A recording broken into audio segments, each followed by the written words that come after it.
देखिए 6 जून 2026 को जब जंतर मंतर पे कॉकरोच जनता पार्टी का प्रोटेस्ट स्टार्ट हुआ तो इसके 22 दिन बाद 28 जून को सबसे बड़ा टर्निंग पॉइंट आता है जब सोनम वांगचुक इस प्रोटेस्ट को ज्वाइन करके हंगर स्ट्राइक स्टार्ट कर देते हैं। टर्निंग पॉइंट इसलिए क्योंकि नॉर्मल प्रोटेस्ट में जैसे जैसे दिन बढ़ते हैं, गर्मी बढ़ती है, लोगों को अपना काम वगैरह देखना होता है, तो टाइम के साथ साथ भीड़ कम होने लगती है और प्रोटेस्ट दब जाता है। गवर्नमेंट पे उतना प्रेशर नहीं पड़ता, ज्यादा कुछ होता है तो बिजली काट दो, पानी बंद कर दो, टॉयलेट हटा दो, भीड़ खुद परेशान होकर चली जाती है। लेकिन हंगर स्ट्राइक अगर बहुत ज्यादा दिन तक बढ़ जाए तो गवर्नमेंट पे इसका उल्टा असर होता है, ज्यादा प्रेशर बनता है। लोग जब एक आदमी को रोज मरने जैसी हालत में देखते हैं तो पब्लिक ओपिनियन गवर्नमेंट के खिलाफ हो जाता है और यह चीज गवर्नमेंट को कभी पसंद नहीं आती। और एग्जैक्टली यही चीज सोनम वांगचुक के केस में हुई।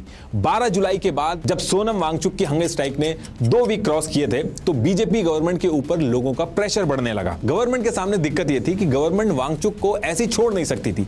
डे बाय डे लोगों की सिंपैथी वांगचुक के साथ जा रही थी और अगर गलती से भी उनको कुछ हो जाता तो एक अवार्ड विनिंग एक्टिविस्ट गवर्नमेंट की आंखों के सामने देश की राजधानी में भूखा मर गया, ये लाइन बीजेपी गवर्नमेंट का कभी पीछा नहीं छोड़ती। और अगर दूसरे ऑप्शन में पुलिस भेज के जबरदस्ती करके टेंट वगैरह हटा दिया जाता, सबको भगा दिया जाता, तो एक 60 साल का आदमी जो वायलेंस नहीं कर रहा है, शांति से लेटा हुआ है, उससे लोग गवर्नमेंट से और ज्यादा गुस्सा होते। और तीसरा ऑप्शन यह था कि धर्मेंद्र प्रधान को रेजिग्नेशन करवा दो, सब अपने आप बंद हो जाएगा। लेकिन उसमें भी दिक्कत यह थी कि बीजेपी गवर्नमेंट वीक दिखेगी। ऑपोजिशन में एक ऐसा मैसेज जाता कि अगर ढंग से प्रोटेस्ट करवा दिया तो इस गवर्नमेंट को कभी भी झुकाया जा सकता है। इनफैक्ट डिफेंस मिनिस्टर ने खुद कहा था कि ये एनडीए की सरकार है, यहां मंत्रियों के इस्तीफे नहीं होते। तो ये जो टाइम चल रहा था, इस टाइम पे इसी तरीके की जद्दोजहद चल रही थी। इन सारे ऑप्शन में से किसी एक ऑप्शन को चूज करने की बजाय प्रोटेस्ट के अंदर एक अलग चीज हो जाती है। होता क्या है कि 15 जुलाई को दिल्ली हाई कोर्ट में एक पीआईएल डाली जाती है कि वांगचुक जो है उनकी हालत बहुत खराब हो गई है, जान तक जाने का रिस्क है, उनको फोर्स फीडिंग करवाई जानी चाहिए ताकि उनकी जान बच सके। लेकिन इसमें अब ध्यान देने वाली बात यह है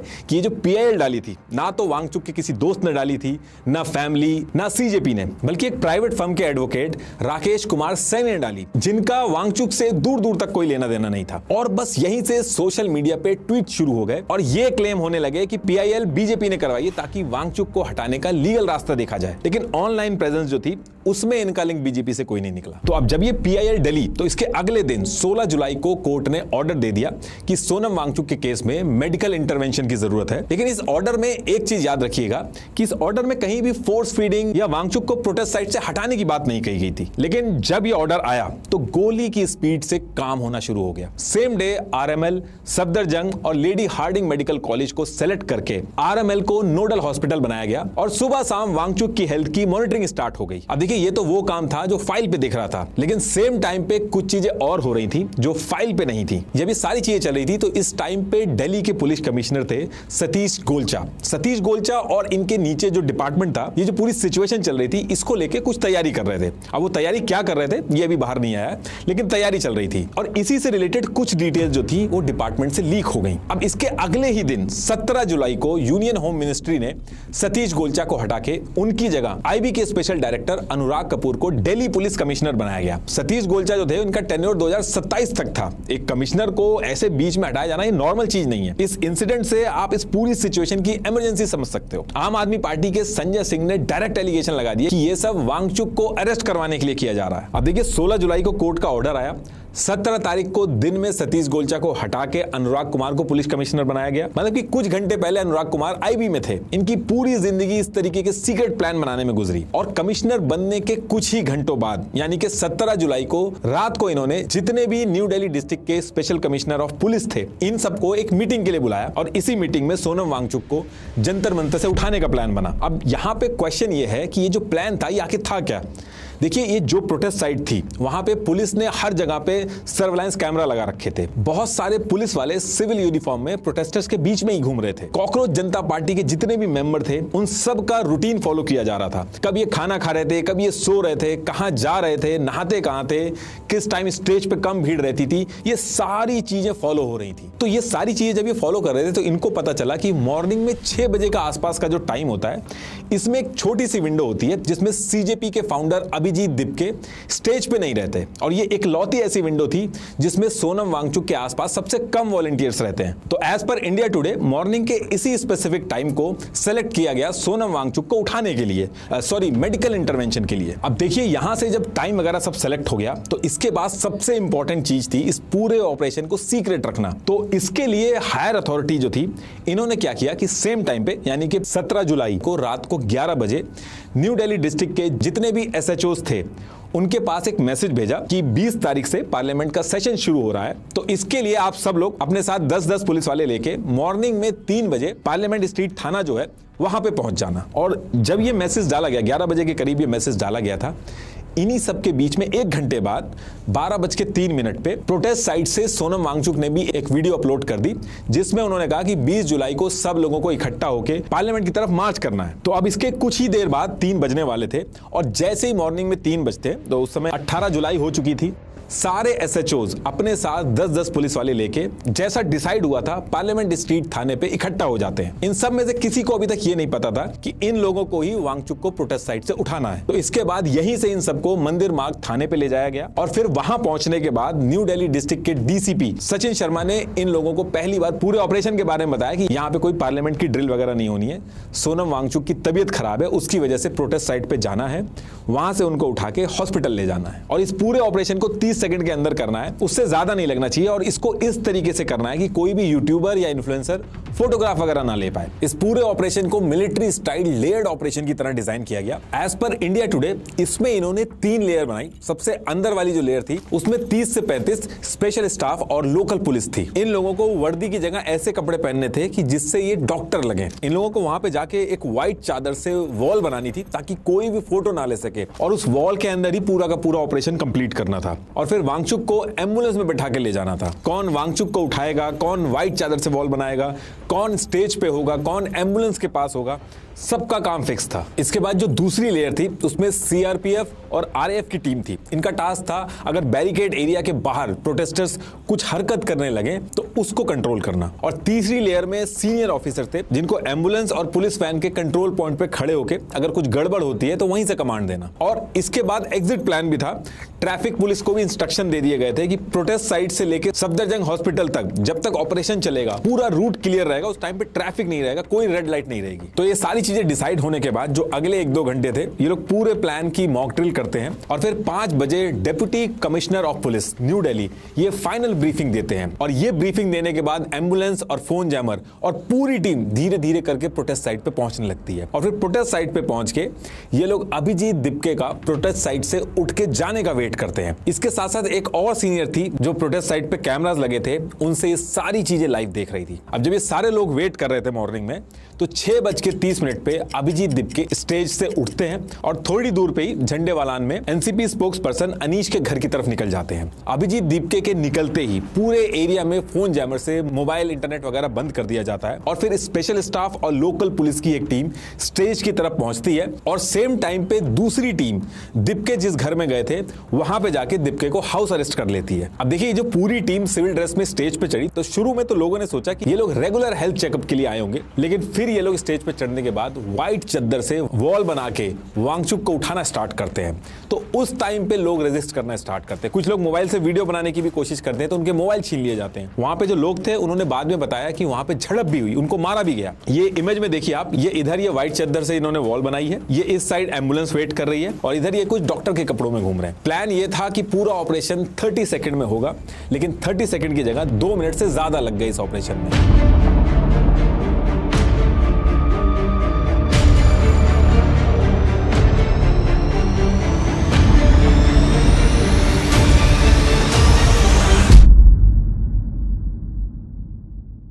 और फिर उसके बाद 7:40 पे ये लोग सोनम वांगचुक को सफदरजंग हॉस्पिटल के इमरजेंसी ब्लॉक के 8th फ्लोर में शिफ्ट कर देते हैं और शिफ्ट होने के बाद दूसरी तरफ जो अभिजीत दिपके को हाउस अरेस्ट किया था उसको भी छोड़ देते हैं। इसके बाद 10 फुट का बैरिकेड लगाया जाता है प्रोटेस्ट साइट के ऊपर और इलेक्ट्रिसिटी की सप्लाई जो थी वो काट दी जाती है। इनफैक्ट अगले 1 घंटे तक मोबाइल नेटवर्क बंद रखा जाता है। सीजेपी प्रोटेस्ट के साथ थोड़ी दूर पे ऑल इंडिया स्टूडेंट्स एसोसिएशन आइसा के नेहा, अमीन और मनीष ये भी प्रोटेस्ट पे बैठे थे। यहां भी एक पुलिस की टीम भेजी भेजी जाती है, लेकिन तब तक इन लोगों को पता चल चुका था कि ये आम कपड़ों में पुलिस वाले ही हैं। तो इन लोगों ने ह्यूमन चेन बना के उन लोगों को ले जाने से रोक दिया। अब सोनम वांगचुक सफदरजंग हॉस्पिटल में थे, उसी हॉस्पिटल में इनकी वाइफ भी पहुंचती हैं और पहुंचने के बाद उनको सोनम वांगचुक का पोटेशियम लेवल जो था 2.9 बताया जाता है। अब क्वेश्चन ये है कि ये जो 2.9 पोटेशियम लेवल है, ये नंबर इंपॉर्टेंट क्यों है? देखिए, पोटेशियम बहुत ज्यादा गिर जाना दिल के लिए बहुत ज्यादा खतरनाक होता है। मतलब कि इस सिचुएशन में ये वो नंबर हो गया था जो डिसाइड करने वाला था जो मरीज है वो हॉस्पिटल में रखना जरूरी है या नहीं। लेकिन ये नंबर देख के वांगचुक की जो वाइफ थी, उन्होंने कहा कि कल यानी कि 17 जुलाई को 4:16 पे पोटेशियम लेवल जो था वो 4.3 नॉर्मल रेंज में था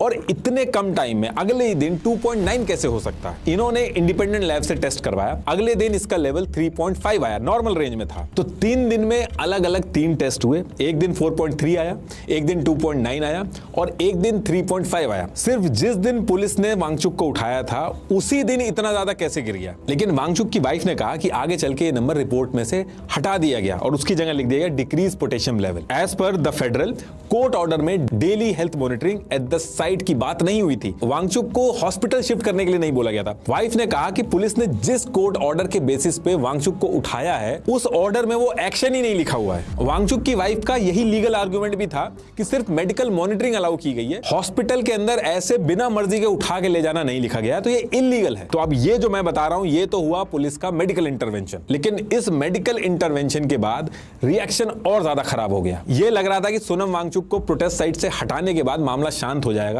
लेकिन इसका उल्टा इफेक्ट हुआ और ज्यादा बढ़ गया ये मामला, क्योंकि इसके बाद जंतर मंतर पे भीड़ 3 से 4 गुना और बढ़ गई और इसके अगले दिन 19 जुलाई को सबसे बड़ा ट्रिगर पॉइंट बना सफदरजंग हॉस्पिटल से वांगचुक का एक हैंड रिटन नोट जो उनकी वाइफ के थ्रू बाहर आया और फिर ट्विटर पे पोस्ट हुआ। ये उसकी कॉपी है। इसमें अगर आप नीचे देखोगे तो उन्होंने खुद लिख रखा है from my illegal detention at Safdarjung. इस लेटर में वांगचुक ने प्रोटेस्टर्स को बोला कल यानी कि 20 जुलाई को इंडिया की सेकेंड फ्रीडम मूवमेंट है, पार्लियामेंट तक मार्च करो और इसे बड़ी सक्सेस बनाओ। तो कहने का मतलब है कि अब इस पर्टिकुलर पॉइंट से बहुत ही कम टाइम बचा था पार्लियामेंट मार्च शुरू होने में। 20 जुलाई को मॉर्निंग में 9 बजे का टाइम फिक्स कर दिया गया था मार्च के लिए। अब यहां से हर तरफ एक ही बात चलने लगी कि 20 जुलाई को पार्लियामेंट मार्च करनी है। सीजेपी की जो सोशल मीडिया प्रेजेंस है वो बहुत ज्यादा है, बीजेपी और कांग्रेस से भी ज्यादा है। खाली गूगल फॉर्म के थ्रू इन लोगों ने 3.5 लाख साइन अप करवा लिए थे। 24/7 यूट्यूबर और इन्फ्लुएंसर प्रोटेस्ट साइट से डायरेक्ट वीडियो बनाकर सबको मार्च पे आने के लिए बुला रहे थे। हर रील, हर मीम, हर पोस्ट पे बस यही चल रहा था कि 20 जुलाई यानी कि कल 9 बजे पार्लियामेंट पे मार्च करनी है। और सीजेपी जो थी ये अकेले प्रोटेस्ट नहीं कर रही थी,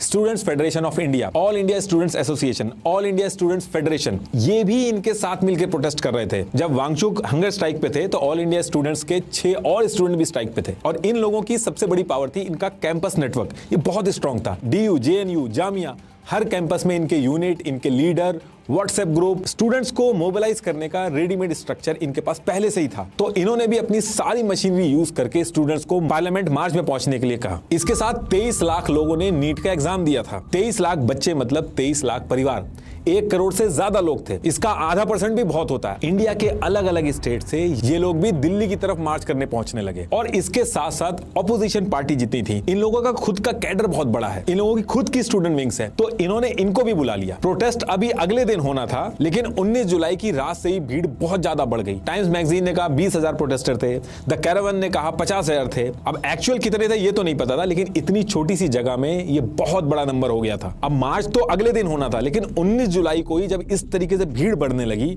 तो पुलिस को समझ में आ गया कि यहां से सिचुएशन खराब हो सकती है। पुलिस ने 19 जुलाई को शाम को 7:23 पे पब्लिक एडवाइजरी इशू कर दी। इसमें इन्होंने ये कहा कि देखो, इतने सारे लोग ये जो पार्लियामेंट की तरफ मार्च करने के लिए इकट्ठा हो रहे हैं उसकी कोई भी परमिशन नहीं है। अगर कोई ये करेगा तो ये एक अनऑथराइज्ड मार्च होगा। लेकिन उसके बाद भी भीड़ कुछ भी नहीं मान रही थी। और फिर दिल्ली पुलिस ने क्या किया कि इन्होंने BNSS की धारा 163 लगा दी। मतलब कि एक जगह पे 5 या फिर 5 से ज्यादा लोग इकट्ठा नहीं हो सकते, इसको एक क्राइम माना जाएगा। लेकिन किसी को कोई फर्क नहीं पड़ रहा था, सब पहुंचते चले जा रहे थे। और दिल्ली पुलिस ने रात में ही अपनी पूरी प्रिपरेशन कर ली थी, क्योंकि इनको समझ में आ गया था कि अगले दिन बहुत कुछ होने वाला है। पुलिस ने अलग अलग लेयर बना ली थी। दिल्ली के बॉर्डर पे इंटर स्टेट टीम लगाकर चारों तरफ से बॉर्डर को सील कर दिया था, ताकि जो भी प्रोटेस्ट के लिए आए उसको वहीं पे रोक दिया जाए। रात में ही बॉर्डर पे सारी गाड़ियां वगैरह चेकिंग हो रही थी। अब देखिए, जो भी कुछ होना था वो न्यू दिल्ली डिस्ट्रिक्ट के अंदर ही होना था। तो इसके बाद इन्होंने एक security layer new Delhi district का जो पूरा बॉर्डर है उस पे भी लगा दी और पूरे न्यू दिल्ली डिस्ट्रिक्ट को 15 सिक्योरिटी जोन में बांट दिया और हर जोन पे स्पेशल कमिश्नर, ज्वाइंट कमिश्नर और डीसीपी को लगा दिया। इनका एक ही काम था कि प्रोटेस्टर्स पार्लियामेंट तक ना पहुंचे। और जो थर्ड सिक्योरिटी लेयर थी, जो सबसे अंदर थी, जंतर मंतर वाली, जहां पे एक्चुअल प्रोटेस्ट चल रहा था इतने दिन से, यहां पे 3 लेयर पुलिस की चारों तरफ से लगा दी। ये पुलिस का ये जो पूरा चक्रव्यूह बनाया गया था, हर लेयर पर स्पेशल ब्रांच और इंटेलिजेंस एजेंसी को हर थोड़ी देर में ब्रीफिंग दी जा रही थी कि कितने लोग इकट्ठे हो रहे हैं और कहां पे इकट्ठे हो रहे हैं। और रियल टाइम डेटा के बेसिस पे जहां पे भीड़ ज्यादा हो रही थी, पुलिस का मोबिलाइजेशन बैक टू बैक वहीं पे करना शुरू कर दिया गया था। ये सारी चीजें करने के बाद भी भीड़ नहीं रुक रही थी, तो मोबाइल इंटरनेट सर्विस भी बंद कर दी गई इस एरिया के अंदर और न्यू दिल्ली डिस्ट्रिक्ट के सारे हॉस्पिटल्स को अलर्ट पे डाल दिया गया। लेकिन जब सिग्नल जैमर्स की वजह से मोबाइल बंद हो गए थे, तो as per the Print and the Tribune, तो प्रोटेस्टर्स ने ब्रायर और बिटचैट नाम के ऑफलाइन ब्लूटूथ मैसेजिंग एप्स का यूज करना स्टार्ट कर दिया। इन ऐप की खासियत यह है कि ब्लूटूथ के थ्रू ये बिना मोबाइल नंबर, बिना इंटरनेट के काम करते हैं। और इस टेक्नोलॉजी की खासियत यह है कि जितनी घनी भीड़ होगी, नेटवर्क उतना स्ट्रांग होगा। तो ये इंफॉर्मेशन पुलिस के पास भी पहुंच गई कि कुछ लोग इस तरीके के ऐप यूज कर रहे हैं। जैसे ही पता चला, होम मिनिस्ट्री की साइबर क्राइम कोऑर्डिनेशन सेंटर ने गिटहब को ऑर्डर भेजा कि अगले 3 घंटे के अंदर बिटचैट का कोड हटा दो। जैक डॉर्सी जो है, जिसका बिटचैट है इस समय, इसने उस कोड को हटाने से भी मना कर दिया और पूरा जो ऑर्डर था जो इंडियन गवर्नमेंट का, उसने इसको उठा के पब्लिकली पोस्ट कर दिया। तो इससे और ज्यादा क्रिटिसिज्म होने लगा। चेहरा देख के पहचाना जा सके कि कौन है, पुलिस ने AI powered facial recognition network AFRS Jantar Mantar पे अलग अलग जगह पे इंस्टॉल कर दिए, ताकि कैमरे में फेस देख के जो भी प्रोटेस्टर है उसकी सारी डिटेल निकल जाए। कितनी ज्यादा स्क्रूटनी है दिल्ली पुलिस की, यहाँ पर देखिए डिटेल्स हमें नजर आ रहे हैं, हम नाम भी। और इस चीज के ऊपर भी कोर्ट में उठा के PIL डाल दी गई। अब इसके बाद डेट आती है 20 जुलाई 2026। अब यहां से 1 महीने से प्रोटेस्ट कर रही भीड़ थी, दूर दूर से आए लोग थे। दूसरी तरफ हफ्तों से प्लानिंग कर रही स्टेट मशीनरी थी। और यहां पे क्वेश्चन बस इतना था कि पहले कौन झुकेगा।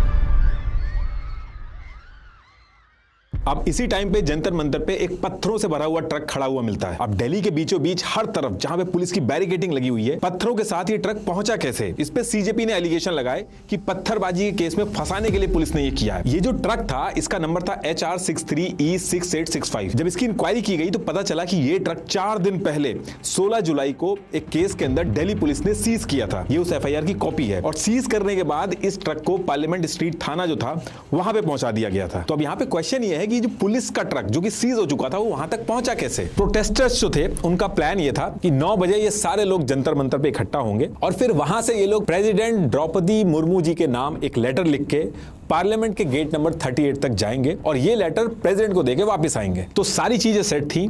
मॉर्निंग में ये लोग, सोनम वांगचुक की जो वाइफ थी, वो हॉस्पिटल में थी, तो उनका वेट कर रहे थे कि वो हॉस्पिटल से जब आएंगी तो सीजेपी के फाउंडर अभिजीत दीपके उनके साथ मिलके पूरे मार्च को लीड करेंगे। लेकिन वांगचुक की जो वाइफ थी, उनको आने में लेट होता जा रहा था और जितना लेट हो रहा था उतनी भीड़ बढ़ती चली जा रही थी। और भीड़ का जो प्रेशर पॉइंट था वो 2 जगह से मेनली ट्रिगर हो रहा था। अलग अलग जगह था लेकिन मेन 2 जगह थी। एक तो जंतर मंतर था, दूसरा मेट्रो स्टेशन था। तो पहला पॉइंट तो जंतर मंतर था। जंतर मंतर में पुलिस ने क्या किया था कि सारे जो एग्जिट थे उनको सील कर दिया था और एक गेट खोला था और जो प्रोटेस्टर आ रहे थे उनको एंट्री दे दी जा रही थी, लेकिन बाहर निकलना अलाउ नहीं किया गया। मतलब कि जंतर मंतर पे रहो, पार्लियामेंट की तरफ नहीं जाने देंगे। और ये जो आइडिया था, ये पुलिस को एक तरह से उस टाइम पे बैकफायर भी कर गया, क्योंकि इस पूरे कॉन्सेप्ट में भीड़ बढ़ तो सकती थी जंतर मंतर पे, लेकिन घट नहीं सकती थी। तो ये वाला जो पॉइंट था, ये एक प्रेशर कुकर की तरह बनने लगा जो अब बस थोड़ी देर में फटने वाला था। तो एक तो ये जंतर मंतर वाला जो पॉइंट था, ये था। दूसरा ट्रिगर पॉइंट था जो 5 मेट्रो स्टेशन से प्रोटेस्टर्स आ रहे थे। तो पुलिस ने पहले तो उनको रोकने की कोशिश की, जब वो नहीं रुक रहे थे तो वहीं मेट्रो स्टेशन पे बैरिकेडिंग लगा दी। तो ये 2 बड़े बड़े पॉइंट बने जहां पे भीड़ हर सेकंड बढ़ रही थी और पुलिस के लिए हर सेकंड इनको रोकना मुश्किल होता जा रहा था। ये जो इमेज आप देखोगे, इसमें पार्लियामेंट तक पहुंचने वाली जितनी भी रोड्स हैं जिस पे ये डॉट लगा हुआ है, ये सारे बैरिकेडिंग लगे हुए थे। तो अब इसके थोड़ी देर बाद ही वांगचुक की जो वाइफ थी, वो 10 बजे जंतर मंतर पे पहुंच जाती है और फिर सीजेपी के फाउंडर अभिजीत दीपके जूस पीकर अपना अनशन तोड़कर अनाउंस करते हैं कि संसद मार्ग की तरफ चलो। लेकिन ये बोलने के तुरंत बाद अभिजीत दीपके जो थे वो स्टेज के पीछे की तरफ गए। तो कुछ लोगों को लगा कि अभिजीत दीपके को ही फॉलो करना है। तो भीड़ का एक ग्रुप दीपके के पीछे ही स्टेज के पास रह गया और दूसरा ग्रुप जो मेन गेट की तरफ था वो अलग डायरेक्शन में बढ़ने लगा। दूसरा जो मेट्रो स्टेशन पे पुलिस भीड़ को रोक रोक रही थी, ये मार्च वाली बात जब वहां तक पहुंची तो वो लोग भी कंट्रोल से बाहर हुए और आगे बढ़ने लगे। लेकिन इसमें सबसे बड़ी दिक्कत ये हुई कि जो लीडर थे जिनको मार्च लीड करनी थी, वांगचुक हॉस्पिटल में थे, दीप के पीछे साइड रह गए थे, बाद में ट्रक में आ गए। सौरभ दास और आशुतोष रंका ये जेपी नड्डा के पास थे। सारे ऑपोजिशन लीडर कहां गायब हो गए पता ही नहीं चला। तो ये जो लीडरलेस भीड़ थी, इनको कुछ समझ में ही नहीं आ रहा था। तो यहां से भीड़ ने क्या किया कि जो जिस लोकेशन पे था वहीं से बिना किसी कोऑर्डिनेशन के पार्लियामेंट की तरफ पहुंचने लगा। और यही वो पॉइंट था करीब 11 बजे जब सारी चीजें हाथ से बाहर होने लगी। सबसे पहले बैरिकेड तोड़ के प्रोटेस्टर्स एसबीआई बिल्डिंग को क्रॉस करते हैं। 11:15 पे पार्लियामेंट स्ट्रीट पुलिस स्टेशन के बैरिकेड के आगे निकलते हैं। 11:45 पे पटेल चौक और 11:54 पे केरला हाउस। और यहीं से जब भीड़ आउट ऑफ कंट्रोल हुई तो पुलिस ने लाठीचार्ज करना स्टार्ट कर दिया। क्या कर रहे हो? क्या कर रहे हो? तो पहली चीज तो पुलिस की प्रिपरेशन इस तरीके की होनी चाहिए थी कि ये नौबत ही नहीं आती। और जब ये नौबत आ चुकी थी तो पुलिस को कमर के ऊपर मारना अलाउड नहीं था, लेकिन लाठियों से सर फोड़े गए। गुलामी के टाइम पे उन्होंने गोली मारी, आपने लाठी मारी। किसी का पैर टूटा, कई बेहोश हो गए। एक होता है डंडे से डरा के भीड़ को दूर करना, एक होता है खुंदक निकालना।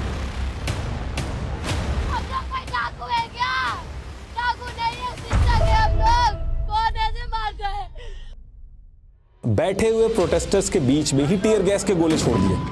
कुछ मेल पुलिस वालों के लड़कियों को पीटने के भी वीडियो बाहर आए। कई ऐसे भी वीडियो बाहर आए जहां पुलिस वाले लड़कियों को सेंसिटिव पार्ट पे डंडे से अटैक कर रहे थे। और कुछ लोग सिविल ड्रेस में भी मार रहे थे। क्यों मार रहे थे, कौन थे लोग, कुछ पता नहीं चला। और ये सारी चीजें करने के बाद भी पुलिस बैरिकेडिंग सबको हटा के जो प्रोटेस्टर्स थे संसद से 700 मीटर दूर अशोक रोड और संसद मार्ग के इंटरसेक्शन तक पहुंच गए थे। इनको रोक तो लिया गया लेकिन हर तरफ क्योस हो गया। हर तरफ लाठी डंडे यही सब दिखाई दे रहे थे। कनॉट प्लेस के आउटर सर्किल एक बैटल जोन की तरह बन चुका था। ये वो टाइम था जब पुलिस वालों के ऊपर भी हमले होने लगे।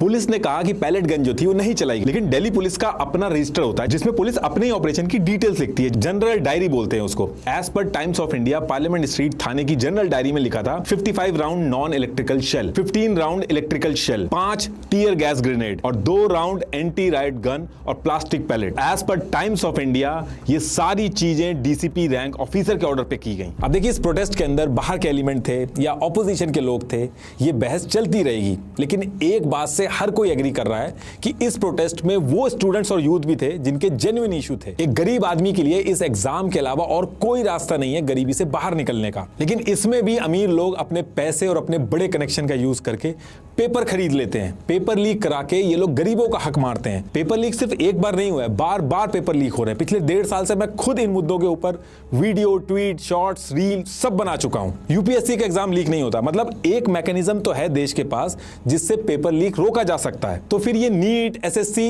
इन सब में क्यों पेपर लीक हो रहे हैं? ये कैपेबिलिटी की कमी नहीं है, ये नीयत की कमी है, नेग्लिजेंसी है। गवर्नमेंट अगर चाहे तो ये अगले दिन ही बंद हो जाएगा, बस इंटेंट की बात है। और पेपर लीक होना कोई छोटी मोटी बात नहीं है। एक नीट पेपर लीक से री एग्जाम, स्टूडेंट के ट्रैवल, कोचिंग टाइम, इन सबको अगर मिला दो तो देश का लगभग 2000 से 5000 करोड़ तक का नुकसान हो सकता है। आप कोई भी सर्वे करवा लीजिए, स्टूडेंट्स फ्रस्ट्रेटेड हैं और इनकी कोई बहुत ज्यादा बड़ी डिमांड नहीं है। इनका सिर्फ इतना कहना है कि हमारी जो मेहनत है उसका बस इंसाफ दे दो। लेकिन बदले में इनको क्या मिल रहा है? लाठियां, आंसू गैस, वो बर्ताव जो शायद किसी क्रिमिनल के साथ भी ना किया जाए। और अगर उसमें बाहर के एलिमेंट घुस भी गए हैं तो गवर्नमेंट के पास उस लेवल की कैपेबिलिटी होनी चाहिए कि वो ना घुस पाए, वरना ऐसे तो किसी जेन्युइन कंसर्न के लिए भी कोई प्रोटेस्ट नहीं कर पाएगा। देखिए, ये हेडलाइन जो है ये निपट जाएंगी, ये हैशटैग उतर जाएंगे, ये जो वीडियो बना रहा हूं ये भी पुरानी हो जाएगी, सब भूल जाएंगे। लेकिन वो बच्चा जिसका पैर टूटा, वो लड़कियां जिनके साथ बदसलूकी हुई, वो हमेशा याद रखेंगी कि सरकार के दरवाजे पे उनके साथ पुलिस ने क्या किया।